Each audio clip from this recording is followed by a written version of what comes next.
What's going on? I'm Vince G of SwoleNerd Productions, and this is Behind the Scenes, where we talk with other video industry professionals. Devin Connelly, he does lots of corporate, he does lots of marketing. He's been in business since 2013. His business name is Ethos Media, before I forget. But you know what? I'm gonna let him do the talking. Devin, appreciate you coming through.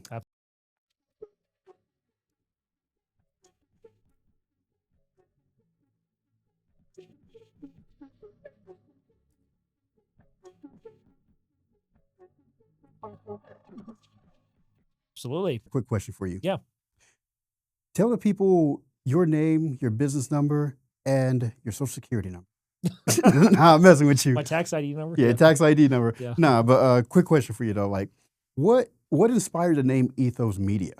Well, my business partner came up with it, so I unfortunately can't take credit, but ethos just refers to, your character, your way of doing things, standards, if you will. And I'd like to think that I've maintained those throughout the years. And obviously, ethos media rolls off the tongue. It's easy to say. So I've quite enjoyed having that as how I present myself. Yeah, I always thought it was something to do with like Greek gods and all that kind of stuff. I was like, come on, I Yeah. know you a nerd, but are you Yeah, like I a think it super is nerd? Greek, but I'm not like an expert on, Greek language or anything like that. Gotcha. Have you ever been over there? No, no. Would you ever want to go? Yeah, I mean, being able to go different places see have different experiences. It's a great thing about the video production industry in Mhm. general. And so, yeah, if I got the opportunity to travel, certainly across the world, it'd be great. Yeah, we went for our honeymoon, and it felt so wrong to be there without filming anything. Like for business, you know how Yeah. that goes. But how did you get started? I was always curious. Well, originally I was going to be a graphic designer, but long story short, that career kind of fizzled out, and the problems that I experienced back in 2009 have since been exacerbated with Canva and AI and things like that. But I did recall that I enjoyed doing camera work for my church at the time and enjoyed that, and so I decided to pivot over to that industry. Um, I got involved in a internship, or paid to do an internship at what was at the time Studios 121, not far from here actually. And now I didn't learn diddly squat there.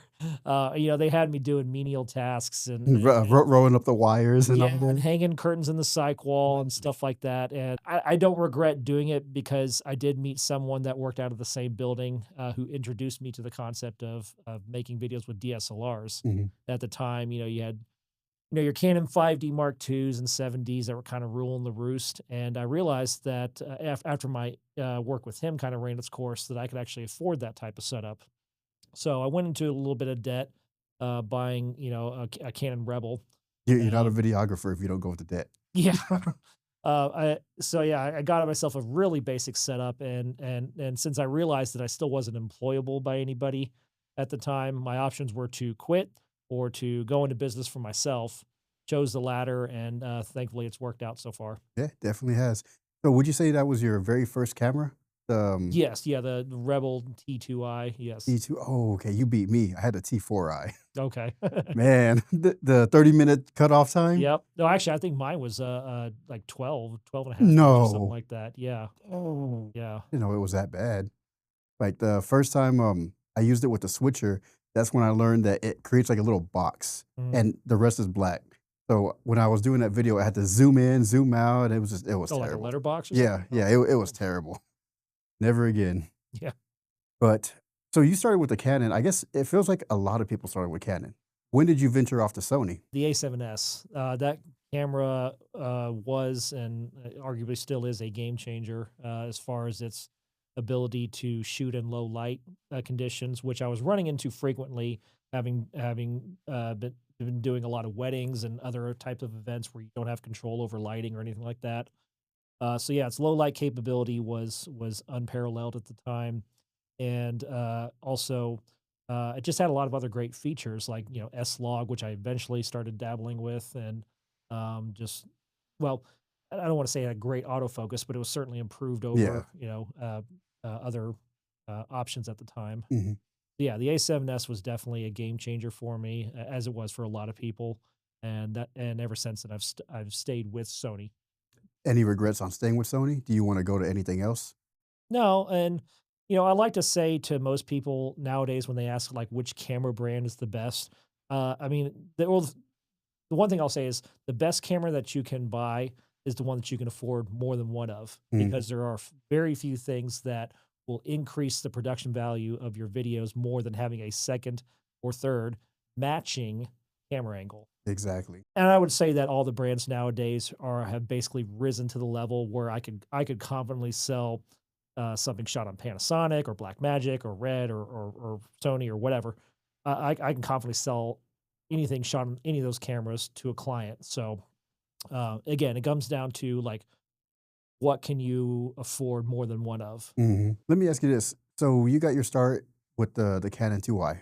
What was your first paid project from what you can So remember?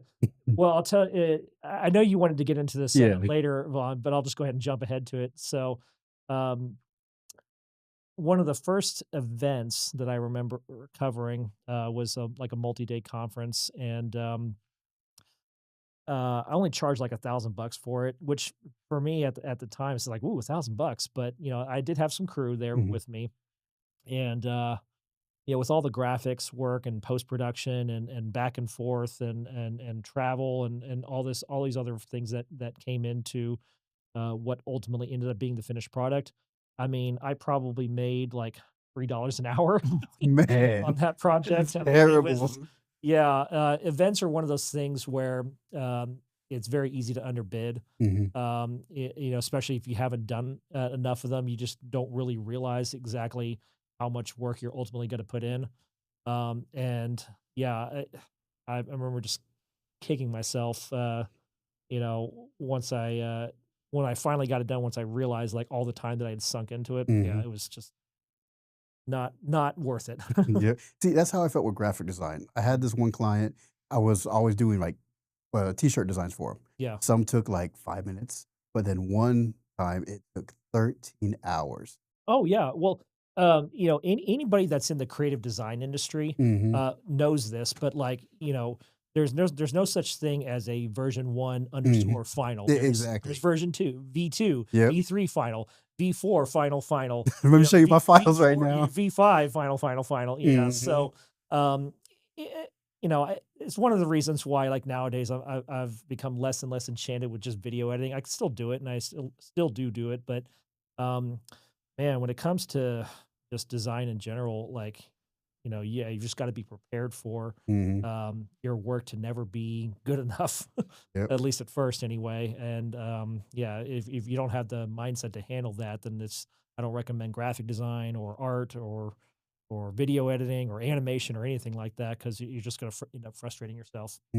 Plus, I feel like a lot of people are really sensitive on that. Like, I understand that this is Oh their yeah, there's work, this definitely is an their ego thing. baby, but Yeah. it's like you're creating, not everyone, but people are creating it to sell to Hmm. other people, to clients and stuff. Why do you want to be that sensitive?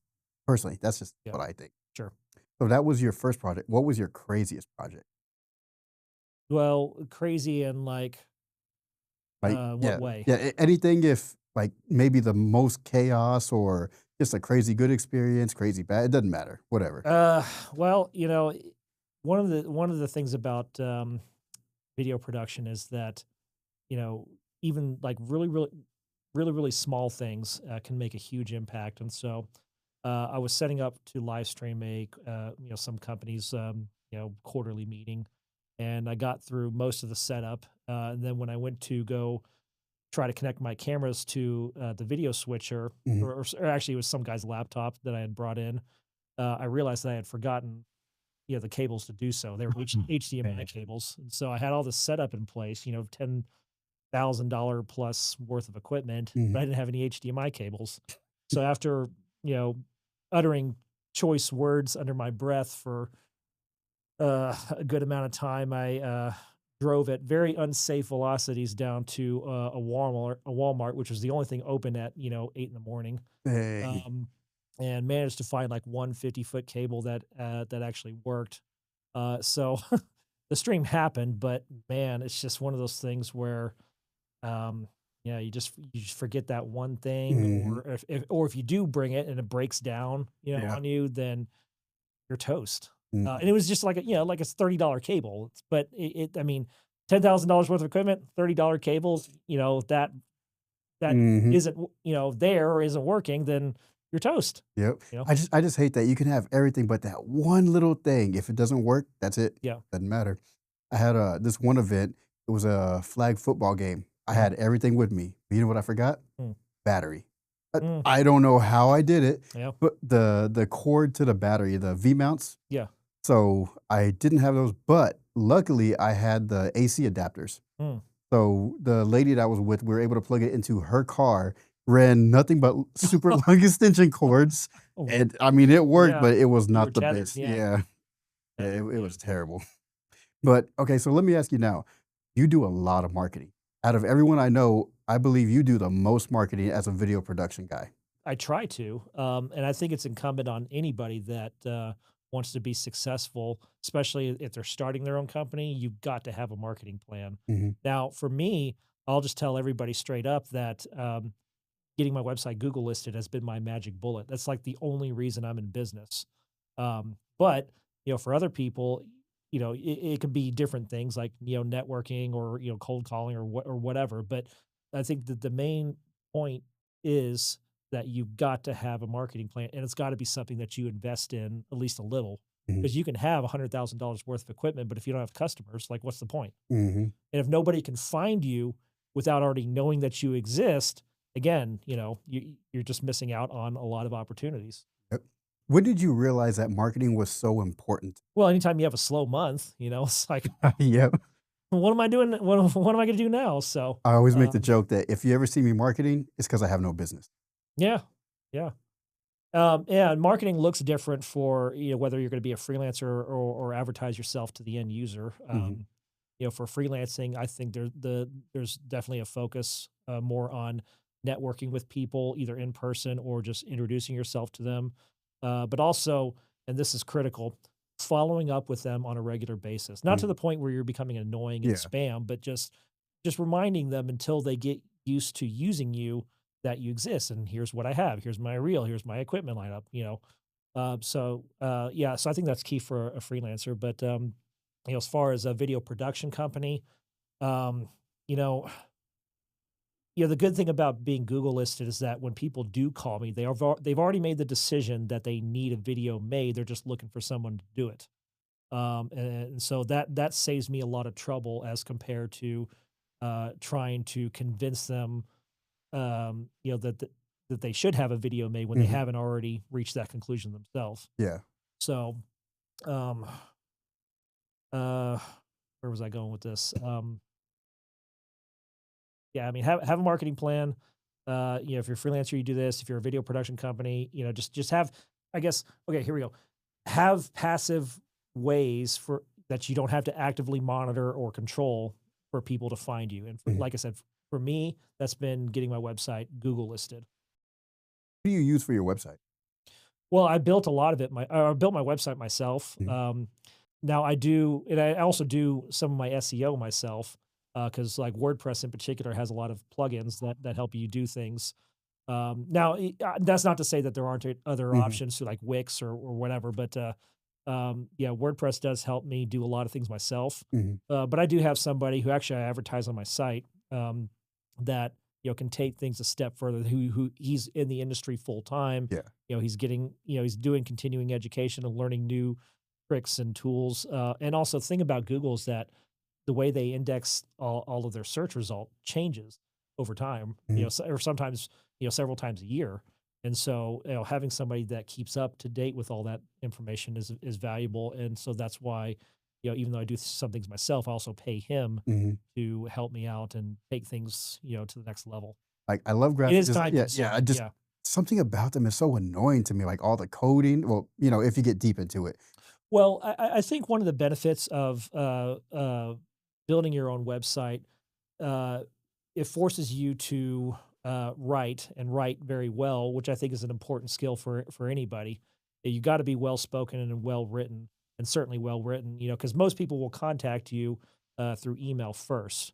because they don't want to be put on the spot. Yeah. Some people call, but a lot of people will email you first. And so, if you don't come across as, intelligent and know what you're talking about and are able to solve their problem, then, your chances of closing a deal, sink dramatically. But, Hmm. if you practice, explaining what you do and how you do it and why it's important, the why is certainly important.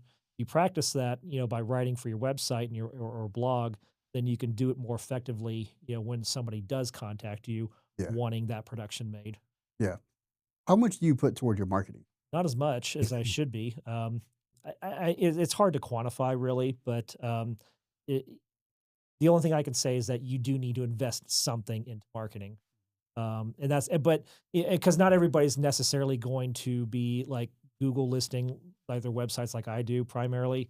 They may have other things going on, and so the prices for that are going to vary Yeah. just depending on what they're doing and to what extent they're doing it. But you do have to make some portion of your budget into marketing, in my opinion, because again, if people can't find you that don't already know that you exist, then your growth as a business is going to be severely limited. Out of all the people that you've worked with, who's been the favorite one? You, of course. Oh, see, you go, make me blush now. No, so okay, so like so just like other like videographers. Or just let's say client. Oh, clients. Yeah. Okay. Um. Hmm. Yeah, because I know you've had a lot of them. Like you've done so many different things since I've known you, and I haven't even known you that long. Well, it depends who pays me the most to say this on the podcast now. Yeah. Um, I mean, a lot of my event clients have been really, really good. I mean, I do other types of productions, of course, but a lot of them are pretty easy to work with, and they tend to be more hands off about like how I do things. Hmm. And I show them like what they're going to get, the end product, and they're like, okay, that's cool, and they tend not to. I tend not to get into these situations where, like I was saying earlier with creative design, like version 2, version 3, version Hmm. 4, and so on. I tend not to run into that, with event videos as much.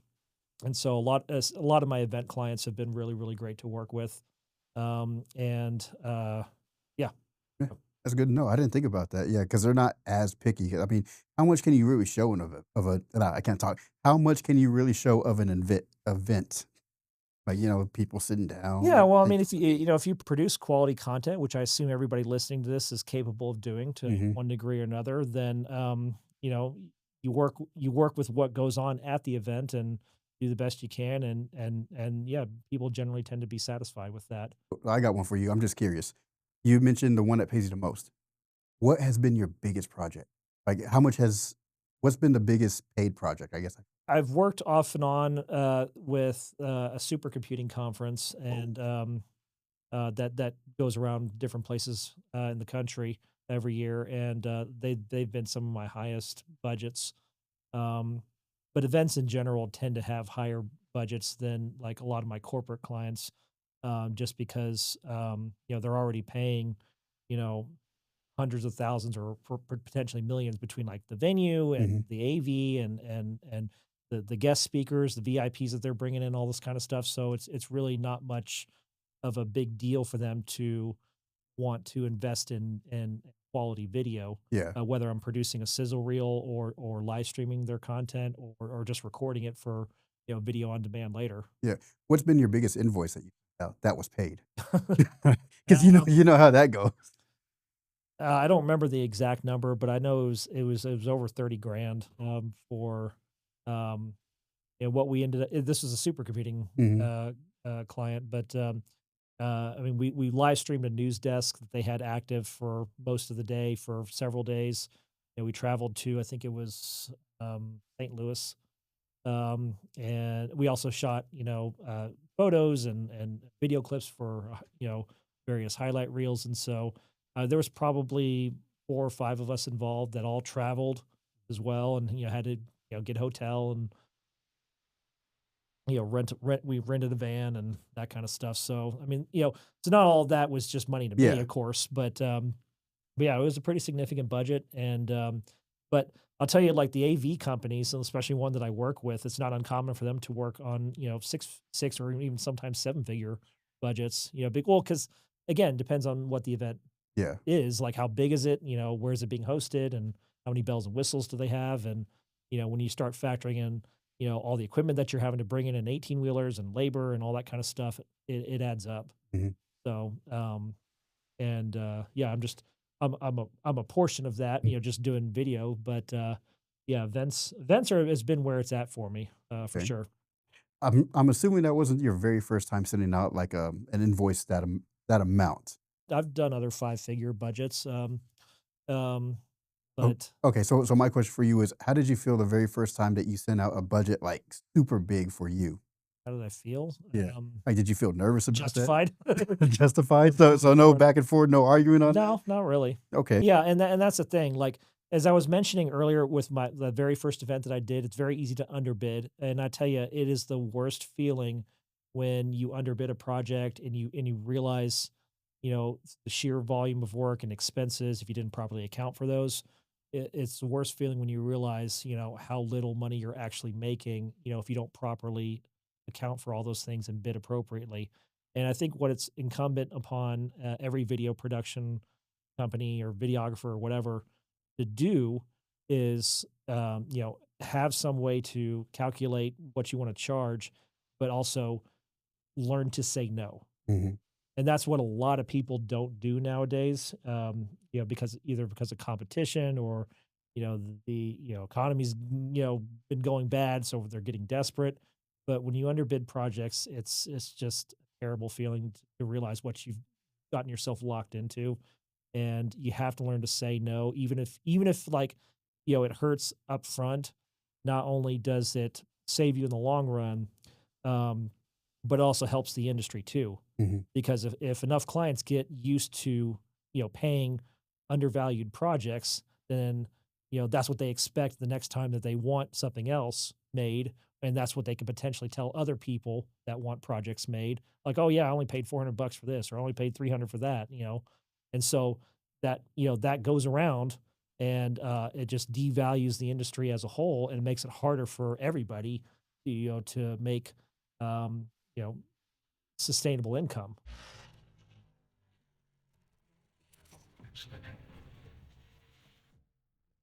So we're here with Devin Connelly. I got an important question. Yeah. What is it like running a video business? What are the day-to-day things that you typically that others may not know? Behind the scenes look, if you will. Okay.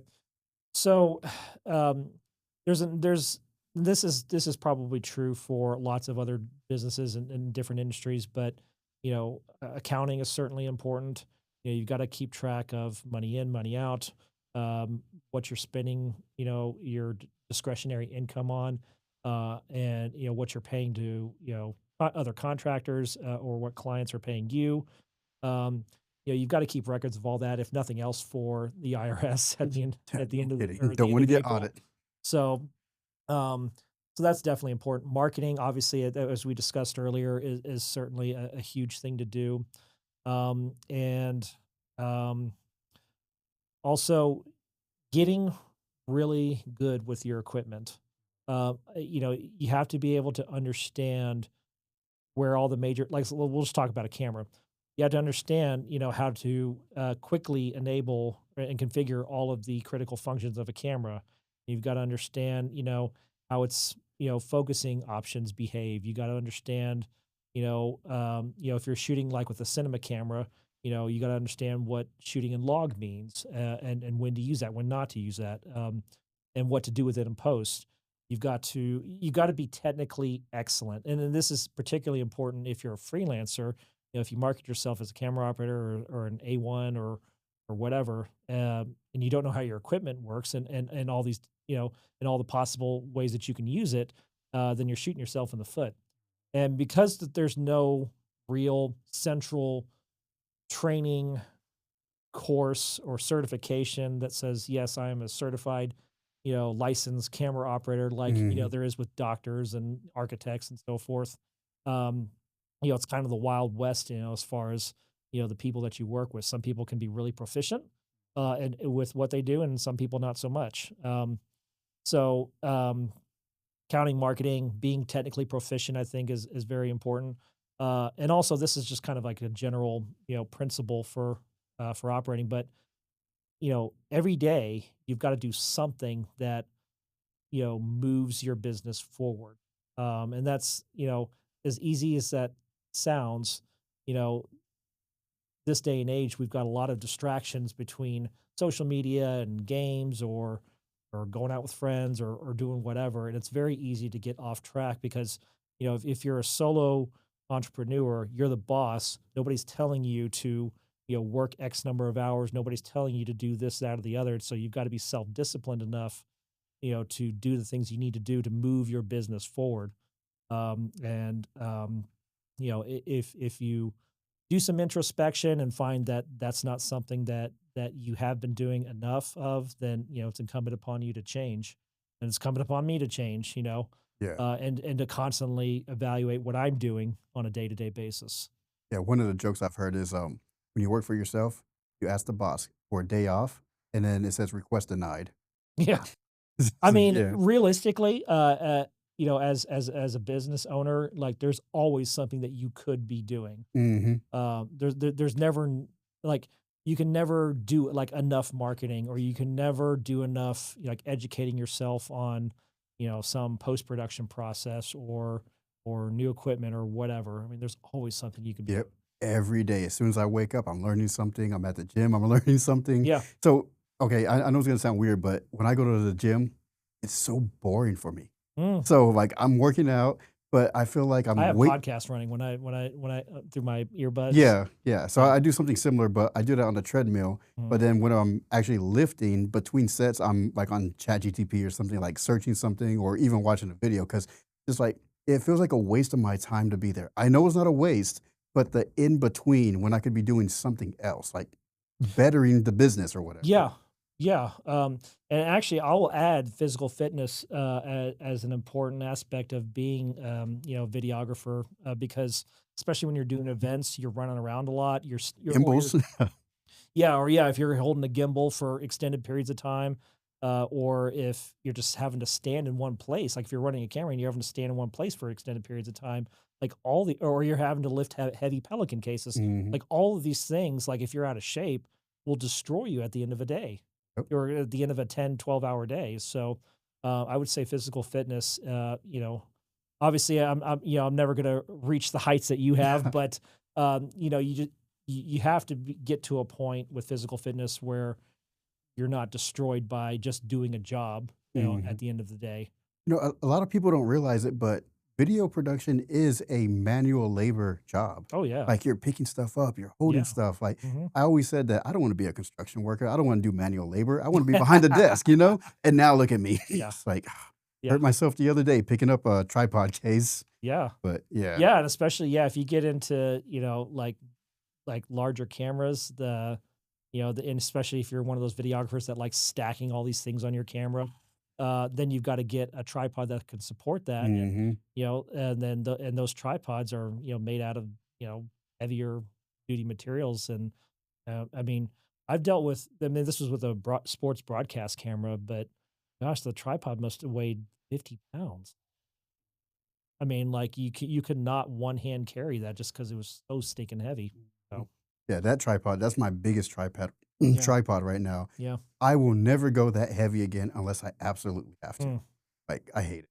yeah. It's great, don't get me wrong, it's great, but I would never wanna go that heavy if I'm traveling somewhere or anything like that. But, oh, also, I am so glad you never put me on gimbal. So glad. Yeah. Yeah, gimbal, in particular puts a lot of strain on this part of my forearm. Mhm. Um, so I'm frequently switching hands, when I'm not filming. And yeah, if I'm not careful, then yeah, I can absolutely destroy my forearm. Mhm. Yeah, nowadays, I have to use a vertical mouse because I Mhm. guess going side to side, all right here, it's just painful. Right. But see, that's how you know when you're getting old, when you talk about injuries. Yeah. Yeah. Well, yeah, and I'm 40 now, so and I'm at the point now where if I don't take care of myself physically, if I live an inactive lifestyle, then I have to go and do physical things. Mhm. Then yeah, it's just I'm going to suffer the consequence. And I already had one surgery on my forearm just from being an idiot at the gym, and so I definitely don't want to go through that, expensive. and time consuming process again. That was recently-ish, wasn't it? It's about, well, at this point, probably about 4 years ago, Oh, never I didn't know you. three and a 'Cause half, four yeah, I years remember ago. we talked about it before. Yeah, that wasn't from video production work. That was just me being stupid at the gym. Were you trying to do eagle lift? No, no, I was just working it, too hard, too often. I wasn't, doing protein or anything like that, or any, or supplemental protein or anything like that, and eventually just gave out. What made you I know you got into video production because of the church, but, like, what made you say, "This is what I want to do," out of everything you coulda chose? Because you are a very smart guy. Like, you know Yeah. so many different things, and, like, what made you settle on this? I mean, I would consider myself actually more of a right brain. I think that's the creative side. Left brain is logical and more analytical or whatever. I just enjoy getting good shots. I Mm, mean, there's a sense of satisfaction when I'm able to do that on any given shoot. mhm. Um, and so, um, I set out to not really run a business, but just to do camera operation for the rest of my life. But unfortunately, you know, what I quickly discovered was there's just not enough of that type of work to keep one person gainfully employed. Now, some people, might have been able to, get that going for themselves, and they have, more power to them. But, especially for an upstart, there just isn't enough, just running camera to Yeah, keep yourself gainfully employed. That's why I had to start doing all this other stuff to um, maintain my income. yeah. But yeah, I enjoy getting shots, and I enjoy quality imaging, and you know, for, I well, I don't prefer to do editing much anymore. If I have free control over how to put together a video, sometimes it's fun, and Yeah. I enjoy seeing a finished product. So, Yeah, like that video I showed you today, Jessica did like 95% of it. mhm, I just did like the intro and little bits and pieces here. That's what I enjoy doing. Just the little the fun stuff of it. sure, And I am so glad that she sure. edits now because her handling all that, Hmm. Hmm. I am so Other important things that I would segue a little bit, but other important things that I would say for freelancer, or certainly for a business, is invest in good computing hardware.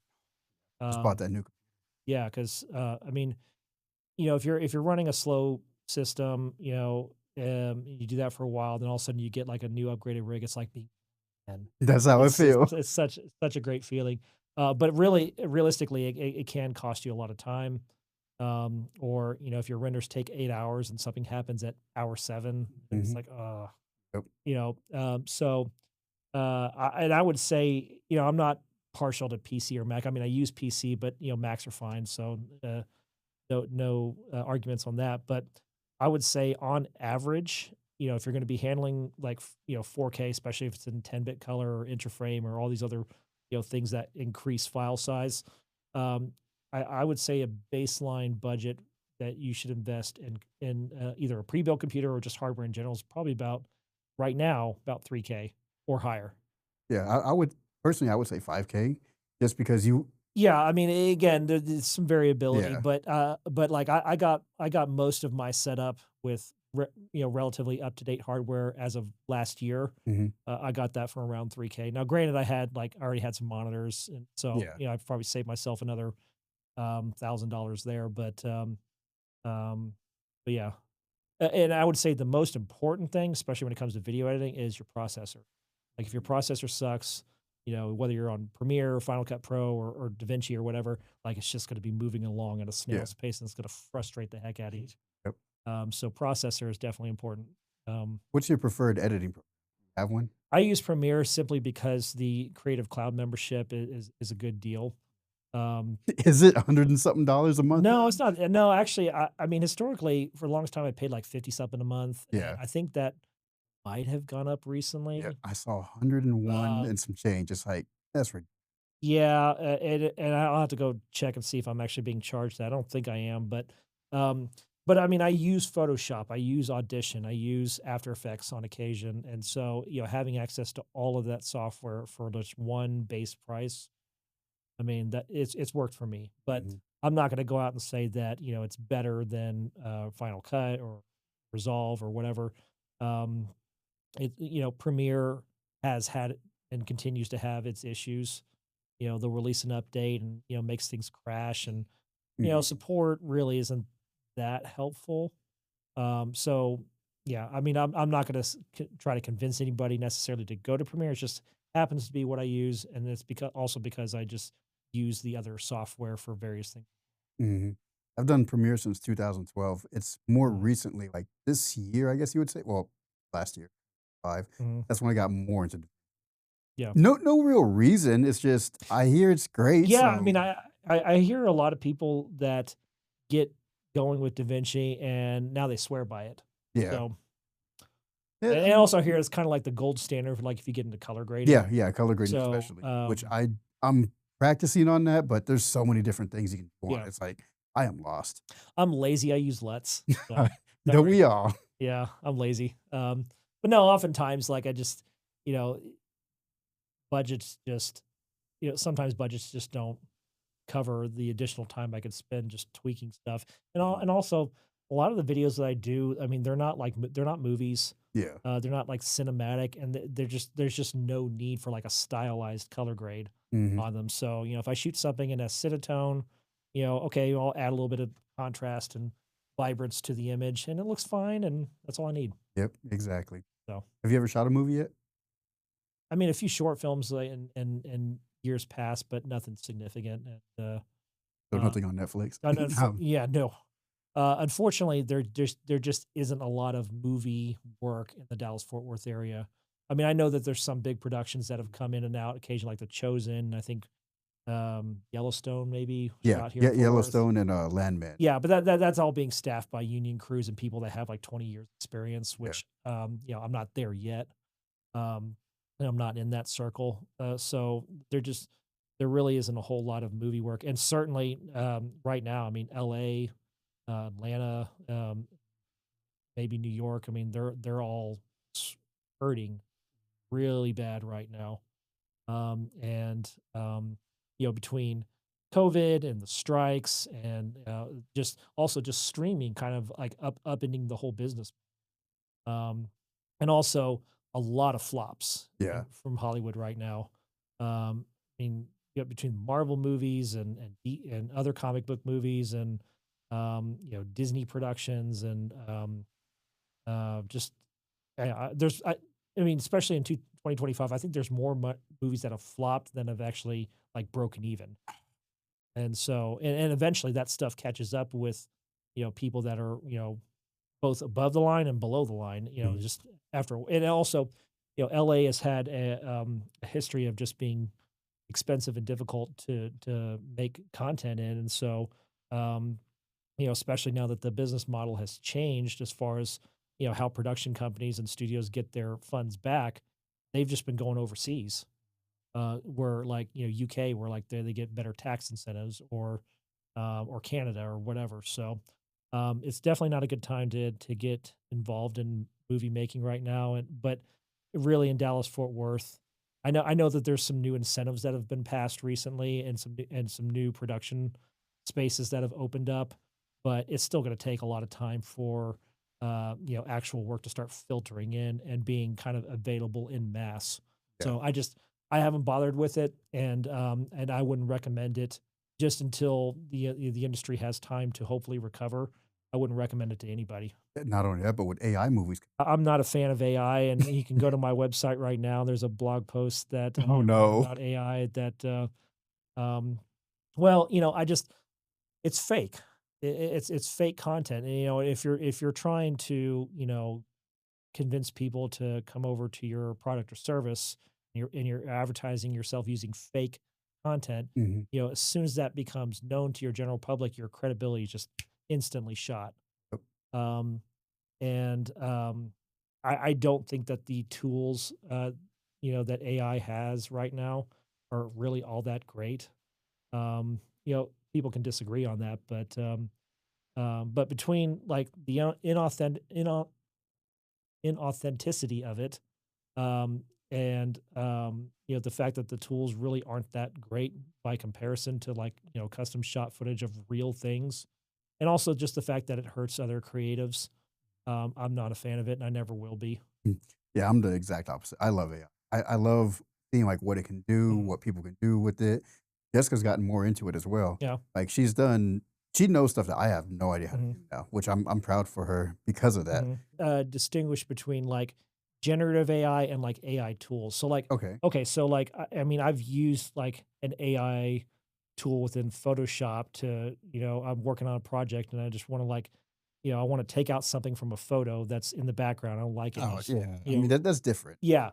And also like one of my audio editing tools that gets rid of like room reverb, Mm. that's technically AI based. So I'm not opposed to AI tools like that, but what I don't like is, someone completely cutting out a production company to make their own commercial Yeah. by typing in prompts, or like, you know, someone using an AI generated voice instead of hiring a voice actor, or someone, using, AI images instead of hiring a photographer. Mhm. I don't want that happening to me, so I certainly can't, turn around then and say like, "Oh yeah, AI is great," Yeah. because I mean there is a potential it could really start to chip into our industry as it has been and others already. I strongly believe within 5, 10 years, video people are gonna be obsolete. I don't know about obsolete, and that's one of the reasons why I'm trying to pivot more to doing more events than I already am, because you can't really AI that. Yeah. Um, I don't know if it's going to make us obsolete, but In the future, you'll have commercials shot by a human. yeah. Well, yeah, and one of the reasons why like YouTube has become as successful as it is, just in entertaining the general public, is because people perceive it like YouTubers as authentic, like it's their real thoughts, not being scripted. They're not like faking anything necessarily. Some do, but in general, YouTube is perceived as authentic content. Um, and I think authenticity is the currency of the future, and especially if you're going to market yourself as a business, um, yeah, you want to become authentic, and you want that to be known, and I think that would bode well for anybody. Yeah. Yeah, the last thing I wanna say on that is a friend of mine, he shared a post. It's, photographer, and their whole flyers and everything, all AI. And Yeah. then when you look at their work, nothing like Yeah. it. McDonald's, and this is I mentioned this in the post that I made about AI. McDonald's put out, or I think it was like McDonald's in the Netherlands or some European country. They put out an all AI generated Christmas commercial. Mhm. Now the content of that commercial was basically trashing Christmas and like it's such a difficult holiday because of this, that, and the other. But like the video ultimately had to get removed because there was just a torrent of backlash. People not only calling out the content of the ad, but also the fact that it was all AI generated. Hmm. I had to look And that up. and now somebody took the same type of AI generated images and made like a parody ad, that's mocking McDonald's, and that now has more views than the actual ad itself. Man. Um, and it was critiquing their use of AI, using AI to fight AI. It's Mhm. funny how that works, but again, it's just if you become known as a business for putting out AI content to try to sell yourself, I just don't think that's going to bode well for anybody in the long run. I agree. So, Devin, I know you do a lot of, like, teaching. Like, you Mhm. you just recently had an event teaching people Yep. how to do what you do. How often do you have those events? Not as often as I'd like, because I mean they're free at least for now anyway, and it takes a lot of time out of my day. But I do believe in technical excellence, as I mentioned earlier, and unfortunately, there's not a whole lot of ways to get technically excellent if you don't have access to equipment. So that's what I bring to the table. When I host these kind of classes, I bring out all my equipment and let people tinker and give them tips and show them processes and things like that, because like a lot of the film schools, especially the internship program that I went through, they're focused more so on like all the aspects of movie making, which um, so I mean, while there is probably at least a little bit of emphasis on like, this is how you run a camera and this is how you set it up and configure it, there's a lot more emphasis on other aspects that don't really help somebody if they want to become, a production company, business owner, freelance videographer or whatever. So, because I didn't really have a whole lot of those opportunities myself, kind of one of the ways that I give back, so to speak, by offering up the ability to do a small production, tinker with equipment, and do it all in a safe environment where you're not going to have a client that is expecting results and will pull your invoice if you don't deliver. Yeah. So Yeah, I love that though. Like, I wish I could go to more of them. I know a lot of stuff, but I just like going to things and seeing like what you're teaching them because right. no one's gonna know everything. Well, I do want to host more of them, but one of the things that I need, and maybe your viewers can help me out with this, is just finding places to host them. Mm, Because where I've hosted the majority of them have been at churches that I have good working relationships with, and they haven't minded me, setting up shop during off hours. But one of those things I don't want to necessarily abuse, so I can't just like be doing like 3 or 4 a month or something like yeah. that. So I tend to kind of space them out a little bit. But if I can find more locations, whether they're other studios, ideally, or really just any open space where I can that have access to power and so forth, I'd love to host more of them. So again, if anybody can help me find spaces anywhere in the DFW or possibly Denton area, I'd be happy to host more of them.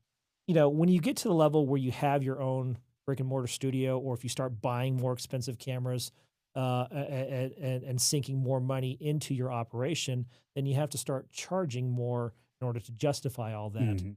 And I've got an average price range of where I tend to get budgets approved, but it's unfortunately right now not at the point where I can afford to go out and build out my own studio or put myself like on a lease.